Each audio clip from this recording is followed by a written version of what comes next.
Let's talk about your most accurate forecast. It is 87 degrees right now in Phoenix. We've got a few high clouds out there as we've seen some activity develop west of the valley. A few light showers, nothing in the Phoenix metro though, so nothing to slow you down as you get ready to head out the door. Lighter winds this morning too at southwest, out of the southwest, I should say, at 3 miles an hour. 6:10 our sunrise now. In case you want to get out early, take advantage of the cooler temperatures because today is likely to be another really hot day.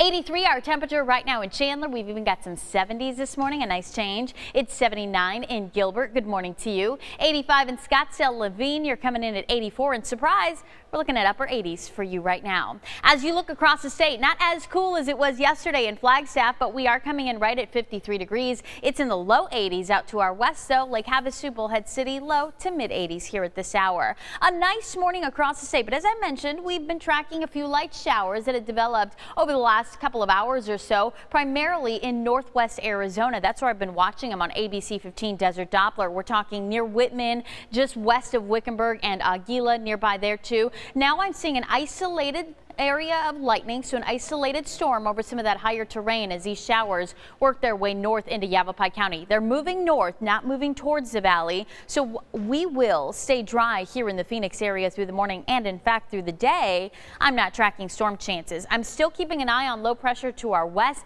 That's still bringing in some drier air. So today our forecast stays dry in Phoenix. Watch as we go into this afternoon. We'll see more storms over the higher terrain, the Mogollon Rim, even to our south, but I'm not seeing signs of rain for the Phoenix area. Instead, we'll just see sunny conditions. Eventually, though, that area of low pressure will start to move into northwest Arizona. It's going to kick up the breezes and bring us a slight chance of a stray shower. Notice a 10% chance early Thursday, but look at how temperatures will be dropping. We're going to go from 108 today to a high of only 100 on Thursday, and then highs in the upper 90s Friday into Saturday. So cooler weather will be coming, but today a very hot one. I'll break down your hour by hour planner, show you when we'll hit that high of 108 in just minutes.